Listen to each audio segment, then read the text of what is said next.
gilas bog' borlarga eng kerakli ma'lumot. Uqla gilasda teri butdik. Endi hozir birinchi o'chirda buni jo'rgomushga, pautina kleshga dori sevishingiz kerak. Dori hali bizda hali uncha tushgan yo'q-ku. Biraz yerlarda o'zi tushdi boshladi. Biraz yerlar o'ti tushib bordi ham. O'shancha tushishini kutmaylik. Dorlash kerak. Dorini sepgandan oldin nima qilish kerak? Hurmatli jamoat, imенно pautinaga qarshi dori sevilib turgan bo'lsa, 1 kun, yarim kun ertaroq suv qo'yish kerak. Mana qaranglar. Mana suvni qo'ydik. Mana suv rosa qonib ichish kerak. Rosa qonib ichgandan keyin biz ertaga ko'ramiz. Yo vermitek, yo omayt sevamiz. O'sha dorilarni sepib, обработкаларni qilaylik. O'shancha обязательно suvsizda chalsa effekt o'ta yaxshi bo'lmaydi. O'shancha suvni rosa qondirib ichkizib, keyin o'sha dorilarni обработка qilsak, o'ta effekti yaxshi bo'ladi.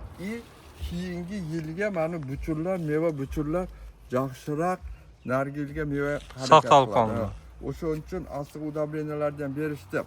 Chiqarib berib turamiz, qachon nima qilishdi. Hozirgi momentda mana suvni qo'yg'ila, suvni rosa ichgandan keyin обработканы boshlaymiz. Keyingi salat turgan udobrenalarga boshqa videolar chiqarib turamiz. O'shancha podpisatsiya etib qo'yg'ila, like-dan bosqila. Maşallah, Allah razı olsun. Bulbaq YouTube'ga kishini uzunroq bo'lsin. Bulbaq italyanskiy bog'imiz, bu internet platformada hit bo'lib жатқан, ertangi bir kunga jo'rgomushga qarshi sevamiz. Atam aytganday suvni qo'yuvdi, unutmangizlar. Haqiqatan foydali ma'lumot. Suv yaxshi emib ichgandan keyin jo'rgomushga qarshi preparatlarni sevamiz. Allah razı olsun. Emi vertimek sepkende yaxshiroq bo'ladi. To'maytda ichine jiti bor. Vertimekte de 2-3 turu var. Hoşonu içinde orijinallarını inşallah biz özümüz alıp gelip koyganbız. Kengirele kayrılsanızlar Allah'ın Resulü için hizmet kılıp bergen dayarız. Bol basım çalsanızlar qaysi biri sapattu, жақсы ekendігini telefonda ақысыз bekер айтып бергені de dayarız. Allah her birimizi жақсылықтар, құрсаншылықтарда көріштірген болсын. Бұл бақ 380-ге 182 қылып отырғызылған. Bu Bakta ayantığı 10 sotuk yer 115'ten 120 tükke çeyin gilas oturğuzulgan.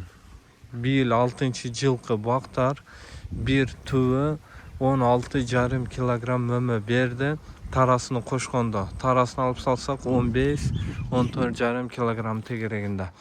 Allah subhanahu wa ta'ala her bir niyet kılgan, жақсы tilek niyetlerdi жазғандарға жоқ degende şoq oqşoş baktardı oturğuzup kalgandı mümkünçülüğünü bergen bolsun. Rahmat. Bu gilaslarda 1 kilogram mömesi bir yıl $10 880 somdan satıldı. Rahmat.